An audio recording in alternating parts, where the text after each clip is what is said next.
Big news. Now, the military conflict currently playing out in the Middle East is like the teddy bear's picnic compared to the vicious war between the UK royal family and the Markles of Montecito. And unsurprisingly, it's becoming abundantly clear who the main aggressor is in this conflict. It is Duchess Difficult herself, Meghan Markle, who, it's been revealed today, is the main stumbling block for Harry's return to the United Kingdom and a long-awaited reunion with his father, King Charles, and his brother, Prince William, the Prince of Wales. Now, Meghan, as we know, caused the split in the first place. And now, following a bombshell new development, it's becoming clear that she will stop at nothing to prevent a reunion, on this occasion hiding behind the absurd myth about royal security in the UK. Now, sources close to the Sussexes have told Hello magazine that Meghan is, and I quote, terrified of coming back to Britain because of her safety and that of Archie and Lily, sending a very clear message that she and her children have no interest in ever setting foot back in the UK. Now, this makes a reunion between Harry and the royal family infinitely more difficult, and I shall explain why. But first, can we have a look at that quote from Meghan, that she is so terrified to come back to the United Kingdom. Now, first of all, this line sounds like it's come straight out of Meghan's rather aggressive PR machine.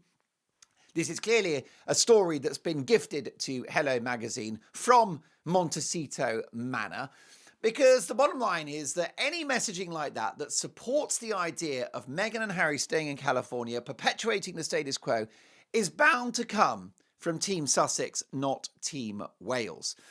And also, Meghan talks about her fears for the safety of her children. Is this the same Meghan Markle that put her children on the internet earlier this month, the previous month? In fact, someone that puts her kids on the internet about every 10 seconds. We have paparazzi photographers, and they are freelance photographers on motorbikes, on bicycles, standing outside people's houses, waiting outside restaurants. They take pictures of people. They are called paparazzi, and they pap celebrities. Meghan Markle, first celebrity in the history of the world to pap her own children. She paps her own kids. And now she's worried about their safety in the United Kingdom. The bottom line is that Meghan does not want a royal reunion or reconciliation. That's why we've got this new line out of Montecito, that it's about her safety and the safety of the kids.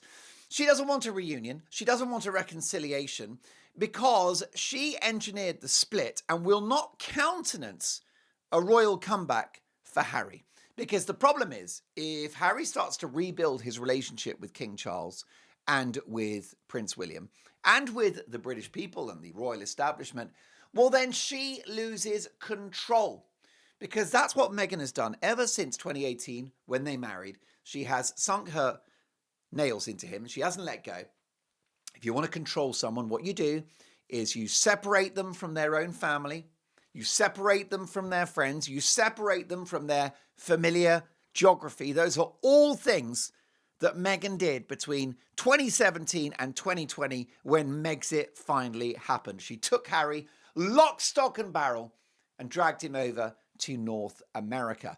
So the problem is that if Harry comes back to the UK and starts to build bridges, well, then she loses her power base. And Harry gets back to Britain and he has a couple of beers with his brother and he suddenly thinks, oh, you know, Britain's not bad, actually. It's quite good. And in fact, there's a Wendy burger in Camden, so that's fine. And I'm quite happy here. And everyone's very normal. There are no terrifying, grinning lunatics like my wife, Meghan. So I think it is a real headache for Prince Harry, this, because this is a line in the sand from Meghan, right? She is making it very clear that she will not budge from California and she will not allow the children to go either. You see, the bottom line is that Meghan is a very determined person. What Meghan wants, Meghan gets. And it's my view, and let me know in the comments if you agree, but I do think, for all that we criticise Meghan Markle, she's got what she wanted.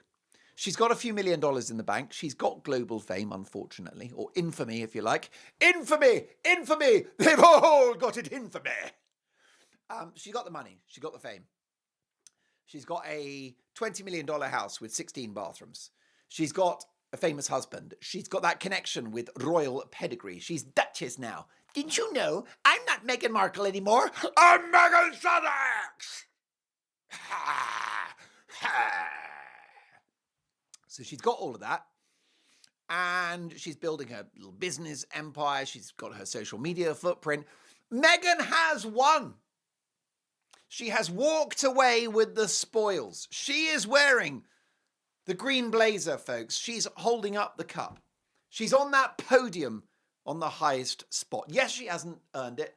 No, she doesn't deserve it. But she's got it because what Meghan wants, Meghan gets. But here's the thing about someone like Meghan, right? She's won, but she wants to cling to victory. She needs to maintain this. And her little victory will be taken away from her. It will be prized from her cold, dead hands should Harry begin a relationship with his family and with his country of birth. And that's why she is using the kids and using herself as a stumbling block, as a barrier to Harry's re-entry into the United Kingdom. She's weaponizing Archie and Lily, not for the first time, because that's what she does. She weaponizes the offspring. Don't forget, she considers them her kids. She writes emails to those kids every day, which they're only going to get when they're 18. And it's mummy this and mummy that, not a mention of poor old Prince Harry, the world's least happy millionaire. Humpy-dumpy-dumpy-dum. Poor Prince Harry. Terribly, terribly awful life I've got, living in a 16-bathroom mansion in Montecito, California. Humpy-dumpy-dumpy-dump.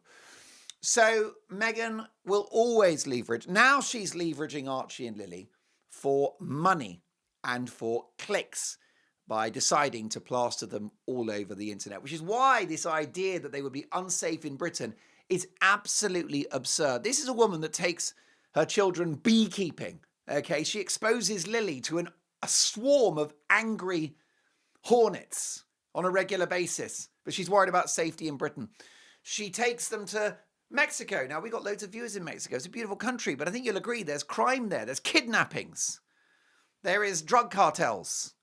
And there are bombings and shootings and muggings and all the rest of it. It's a dangerous country. It's a beautiful country with great people, and it's dangerous.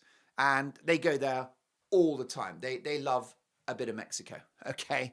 But she's worried about the safety of Britain. Well, it's a lie.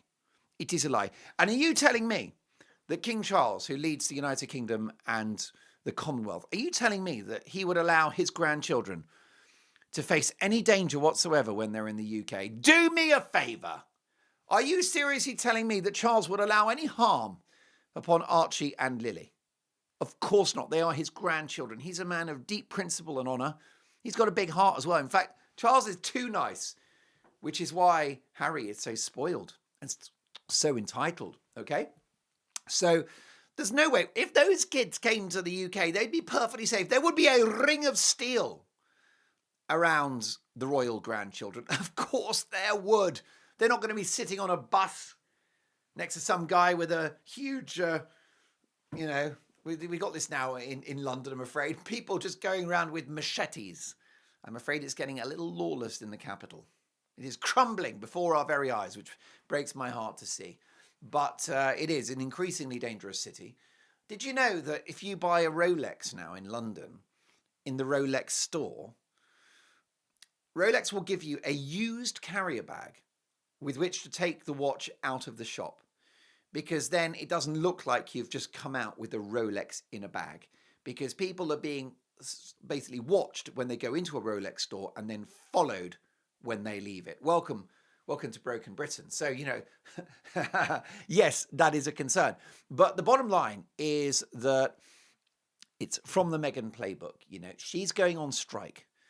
You see, imagine the opposite.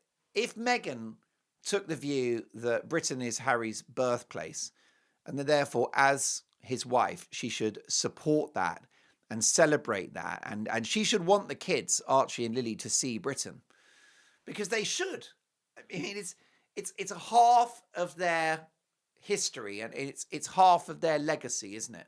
They've got the United States, which is lovely, and California and all the rest of it, no problem. That is half of who they are, thanks to Meghan, to my husband. No problem. But then the other half of their birthright is the United Kingdom, because they have a British dad. And any couple, right? If you've got a family and there's a Spaniard and an Irishman, right? Spanish lady, Irish guy. Well, that's a lovely legacy, isn't it? You've got tapas And you got flamenco. Have you got flamenco? I hope I got that right. Bullfighting. Beautiful country. And then you got Ireland and Guinness and green fields and poetry. Lovely, right? Two great cultures. That sort of mixed parentage would want the kids to experience both, connect with both, and to celebrate their Irish heritage and their Spanish heritage. Doce veces, por favor. So that's very good, and that's how it should be. But Meghan's not going to do that. Meghan's like, no. These are my kids now, and they are American, and they are Markles.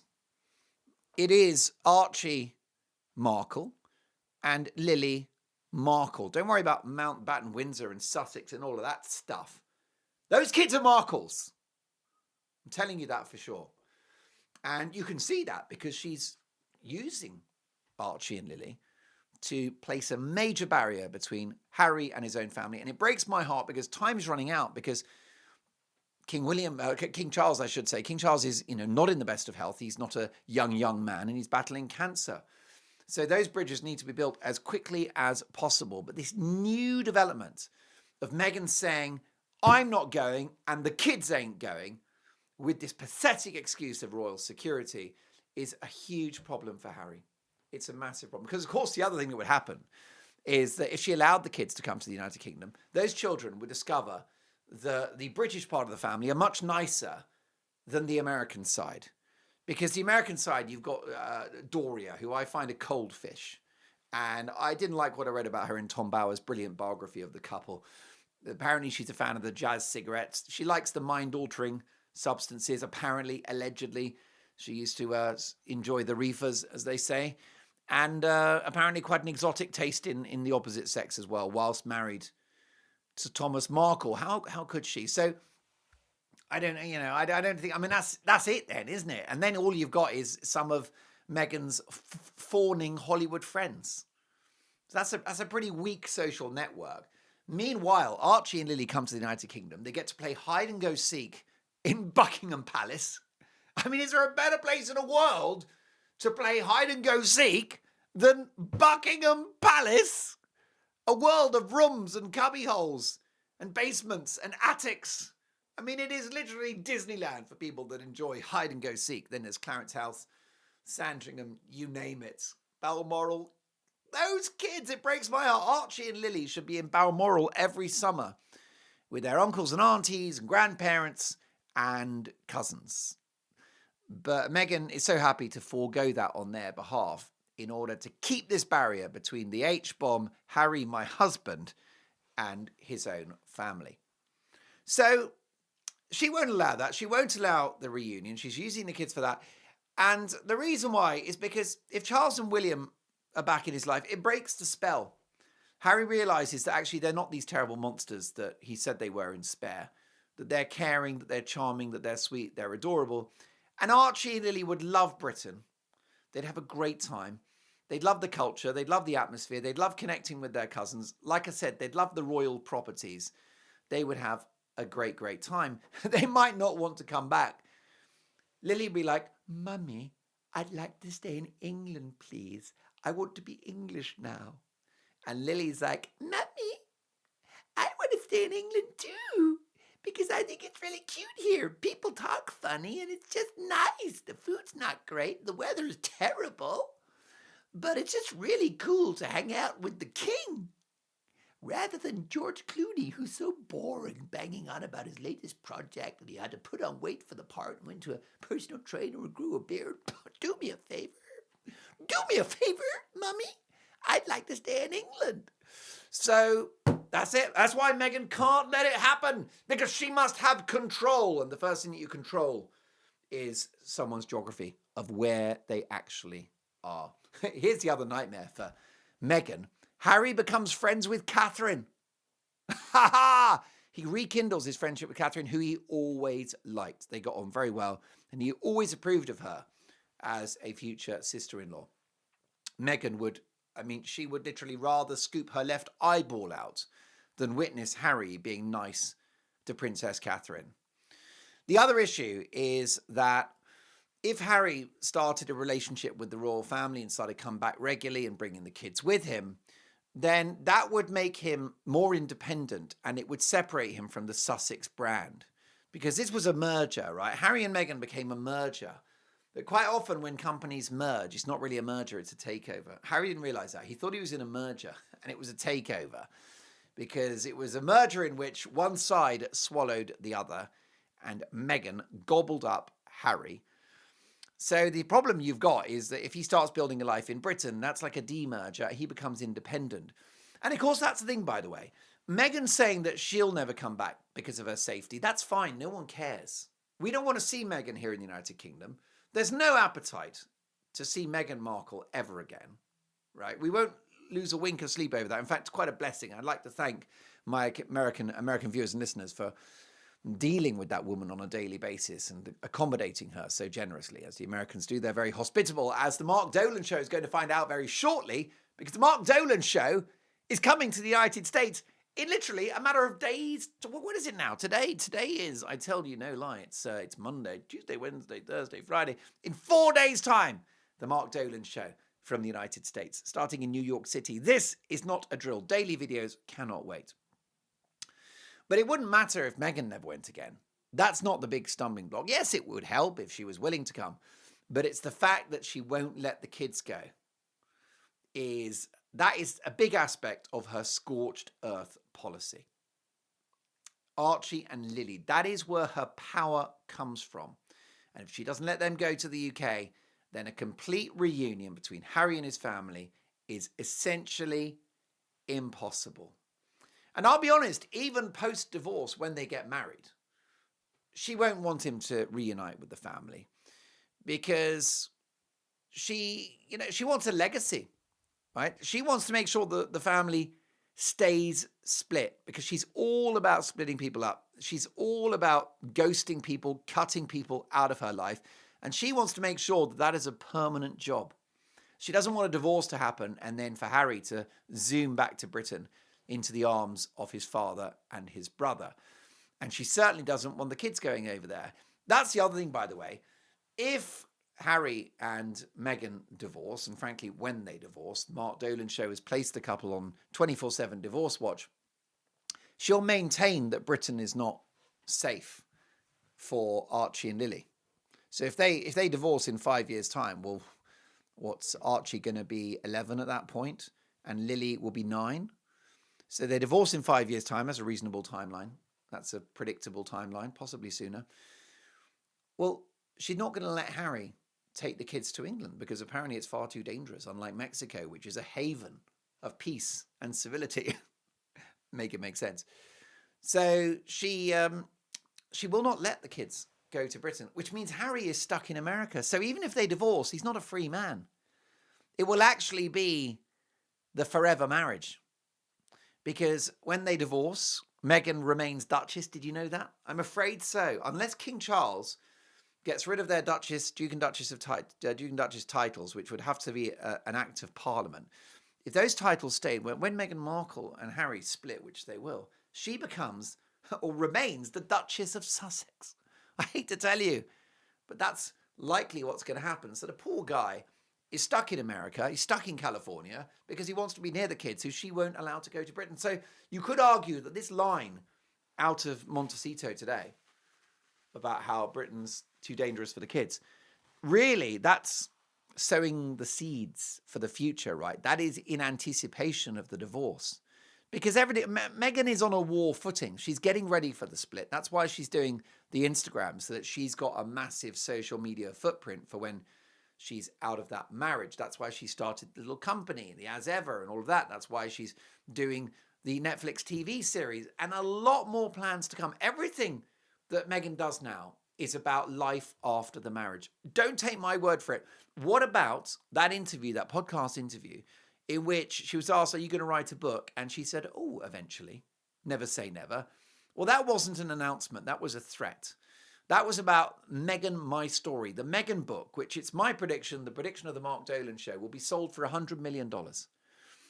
And that is all part of her post-divorce plan. She will not write that book until after the divorce, at which point she will pocket an enormous amount of cash. She keeps the Duchess, she keeps the kids, and she got the perfect excuse to keep the kids forever, because apparently Britain is too dangerous.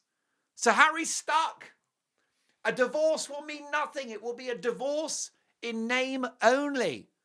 D-I-N-O. D-I-N-N-O. It will be a divorce in name only. Poor guy is absolutely stuck. She's nobody's fault. And she wants her legacy to be a family split. Okay? She wants to make sure that they stay apart. And she's done it before. She loves to cut people out of her life. Lovely Jessica Mulroney, Canadian stylist and wedding party organizer. Once Meghan's closest best friend. 2020, she says the wrong thing. I don't know. She smiles at Meghan in the wrong way. Maybe she's too beautiful and a threat to Meghan. And bang, she's out. Because years and years of friendship are for nothing with Meghan Markle if you cross her. Because it's all about Meghan. Jessica Mulroney. By the way, I was talking about countries that watch the Mark Dolan show. Well, we're number one in America. Okay, that is the biggest audience by an order of magnitude of the United Kingdom. Oh, the United Kingdom. I've gone mad of the Mark Dolan show. Can I also tell you, we have Australia, we have New Zealand, South Africa, we have the United Kingdom. I always forget country. Belgium. I got a message from someone in Belgium. Le plat pays qui est le mien. C'est très joli. Bonjour, comment ça va? Je voudrais poulet rôti et une grande bière, s'il vous plaît. So Belgium, shout out to you. Stunning country. Lovely. Then you've got, but Canada. Massive audience in Canada. So may I salute the Canadians, which is in the Commonwealth. The King is your head of state, which is a great honour for us as Brits, that the idea there would be that constitutional connection with a great, beautiful country in Canada. I love Canada. Thank you for watching. So Jessica Mulroney, a great Canadian, has been... People don't realise how many Canadians there are who, like massive stars, who everyone thinks are American but are actually Canadian, including, and I'm going to get this wrong, I'm sure, but I'm pretty sure Michael J. Fox, the legendary comedy actor John Candy, Planes, Trains and Automobiles is one of my favourite movies of all time. Leslie Nielsen, absolute genius. The Naked Gun movies, Bryan Adams. The list of great Canadians is endless. There isn't time for it, but God bless you, Canada. The next person that was dumped by Meghan Markle, Sophie, Duchess of Edinburgh. Okay, lovely Edward's wife, stunning woman. She was the Countess of Wessex then, and the Queen had a great idea, which is to give Meghan a mentor, because, you know, Meghan's arrived from the United States. She's American. She's an actress. Understandably, she doesn't know royal protocol. Sophie took her under her wing.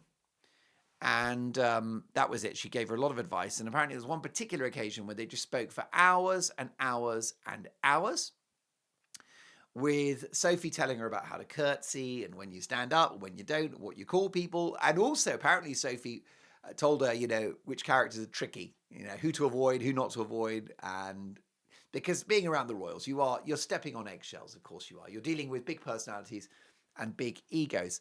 So Sophie really helped her out, gave her the inside track. She's just a lovely person, Sophie. But the royal biographer, Giles Brandreth, who's a good friend of mine, been on my old TV show many times, said that essentially, after that long meeting, the Q&A session, that was the last Sophie heard from Meghan. And the quote from Giles Brandreth, this royal biographer, excellent royal biographer, is, Meghan made it clear that she did not feel she needed Sophie's help. She had Harry, and she was abruptly dropped. Imagine dropping someone that's trying to help you, Sophie Wessex. So that's that short-lived friendship. And the reason why, of course, is, first of all, Meghan's ego was too big. She's like, please don't give me advice. I'm Meghan Markle. I know everything. And secondly, once you've served your purpose, because no doubt she benefited from Sophie's advice and ideas, but then Sophie had served her purpose. Once you've served your purpose, you're out. You are out. Ask Thomas Markle Sr., her father. This is a guy who paid for her education. And the Mark Dolan show has calculated it cost him in the region of $500,000. Money that he'd love to have now, which he doesn't have, which is why he's living in the Philippines. Do you know about his living arrangements? Thomas Markle is living in the Philippines. He's in the Philippines. He's a resident of the Philippines. And he is reportedly in a high-rise apartment which overlooks, I kid you not, a 7-lane highway.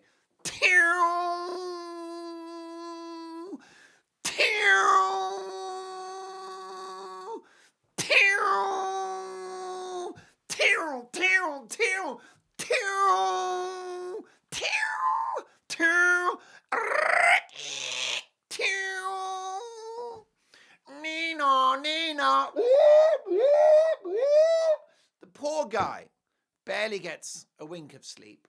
He's very broke. I doubt he's got air conditioning because that costs energy. So he's lying there in bed at night in his high rise, which overlooks a 7-lane highway.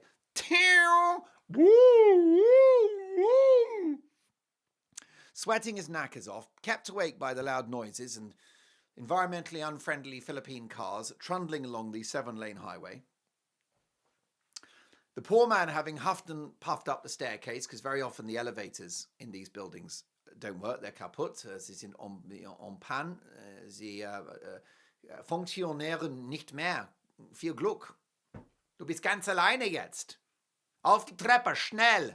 Momentan, mein Freund. Ich warte nicht lang vor euch. I think it's time for a mic drop.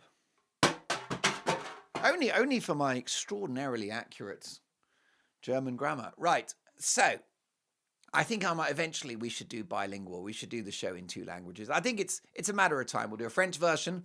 We'll do a Canadian French version. We'll do, I speak a little Scottish. We could do that. Okay. So Thomas Markle Sr., the poor guy, right? He's been cut out of her life. I mean, I don't even know, by the way, how structurally sound that apartment block is, the one that overlooks a 7-lane highway. I don't know how stable that building is. You know, that building that the poor man is living in could have been built by corrupt construction workers who bribed local officials to allow a low-quality building to be erected. I don't know at any point whether that building is going to just fall in on itself with poor Thomas Markle going, oh my God, is this an earthquake? What's going on? You know, he sat there watching season 3 of Suits, because the only chance he gets to see his daughter is from her acting career. Oh my God, there's dust everywhere and the building's shaking. Is there an earthquake? I didn't know there were earthquakes here. Maybe it's the noisy cars.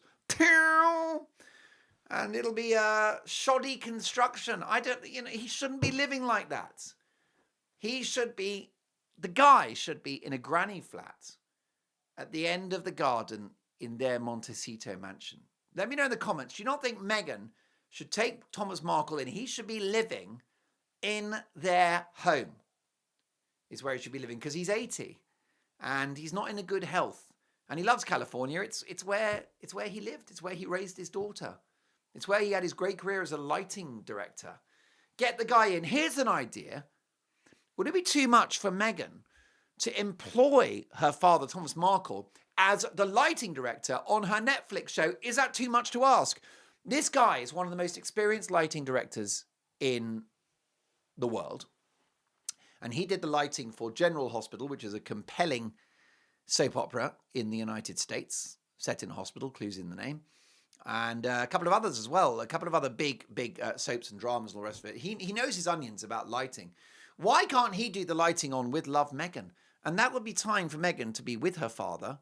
And I mean, no one is going to want to make you look better than your father, right? If your father's the lighting director, he is naturally incentivized to make you look great because it's your dad. Your dad always, especially with the daughter, he wants her to look as beautiful as possible. And they would spend time together, and the guy would get some income because Netflix have big budgets, and he could get paid money so he doesn't have to live in a terrible, structurally unsound, unair-conditioned building overlooking a 7-lane highway with a faulty elevator. He doesn't have to worry about living somewhere like that. He could be in the garden, and he and Harry could have a couple of beers from time to time. Harry could pop down to the garden and say, hello, father-in-law. I thought we could have a beer together. I decided we should get the king of beers, which is Budweiser. Should we have the king of beers, which is Budweiser? I've also got some Wendy. I love the Wendy burger. Do you like the Wendy burger? And the two of them, they could have a cold Budweiser, and they could eat a couple of Baconators each, which is the fantastic, great sort of. It is the flagship dish at Wendy's, the Wendy burger. Who doesn't love a Wendy burger? Especially Harry. So that is what should happen. Thomas Markle should be living with them, and he's not. He's in the Philippines, sweating his knackers off, with his ears ringing from heavy goods vehicles, trucks, 4x4s, SUVs, with the building wobbling on its axis like this, okay, like something out of Armageddon, right? Some kind of dystopian Tom Cruise movie. That's his life now. Huffing and puffing up the stairs because the elevator has gone down once again. Folks, it's been great to talk. So many more stories bubbling away for the next one. Please like, subscribe if you can. It gets more people to see the show. Please hit the notification emergency bell if you get a chance, because then you'll be alerted when a new video comes. There is a rumour that my neighbour's cat Reg may return for the next show. Here's hoping. But loads more great stories. Thank you for your incredible support. Don't forget, it's about 4 days till I'm in the United States for daily videos from Montecito, New York, and Death Valley and all the rest of it. Cannot wait. See you next time. Stay awesome. Bye for now.